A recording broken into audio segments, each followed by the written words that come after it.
4.11.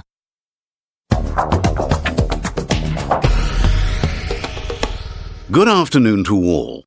In today's Modern Manners programme, the subject is family and what to do with rude relatives.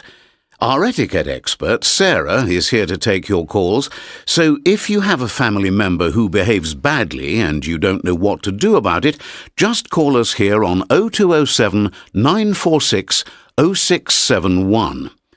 And our first caller is Belinda from Salisbury. Hi, Belinda. Tell us about your rude relatives. Well, I hate to say it because it's such a cliché, but it's my mother-in-law. She's a nice woman, don't get me wrong, and on the whole we get on well, but one thing she does, which I think is really rude, is that whenever she comes for a meal, she criticises my cooking. I'm not a professional, obviously, but I think I'm a pretty good cook, and it really annoys me, especially after I've spent hours making something really nice. OK, so Sarah, over to you. How should Belinda deal with her mother-in-law? Hi, Belinda. I know this won't be easy, but when she does this, I think you ought to be the one who behaves well. Stay calm, thank her as politely as possible for her advice, and change the subject.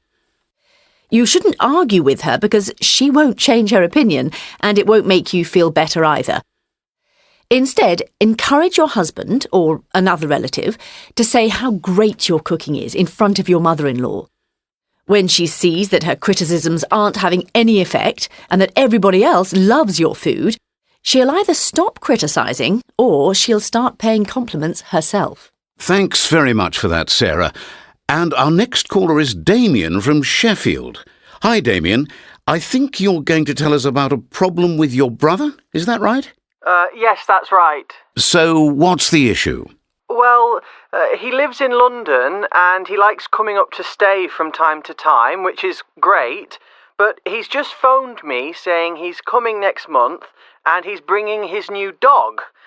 I know he's just got this dog and he's very keen on it and doesn't like leaving it alone, but it's still a puppy, and my girlfriend and I aren't very into dogs. Also, we've just redecorated our house and we've done a lot of work on the garden, and I'm pretty sure the dog's going to destroy them both. Sarah, what do you think that Damien should do with his brother and his dog? Do you think it's rude to arrive at someone's house with a dog? Yes, I have to say I do. It's bad manners for a guest to bring an uninvited pet, even to a relative's home. This is true even if you have one of your own and your house is already animal-friendly. I think you should politely but directly say how you feel. You can add a reason like, as you say, you've just redecorated, but to be honest, you don't really have to give a reason. Well, that's very clear advice. Thanks, Sarah. And finally, Miranda from Stirling. Hi, Miranda. Tell us about your problem. Hi there. My problem's with my nephew, my sister's son. He's 8 years old and his parents don't give him any rules. So he's really wild. And whenever they come to our house, he just shouts all the time, jumps on the furniture, makes a mess in the kitchen. He even writes on the walls. It's really exhausting, but my sister's very sensitive about me criticising her son, so generally I don't say anything. But I've reached the point where I'd almost prefer it if they didn't come round. Sarah, what should Miranda do with her nightmare nephew?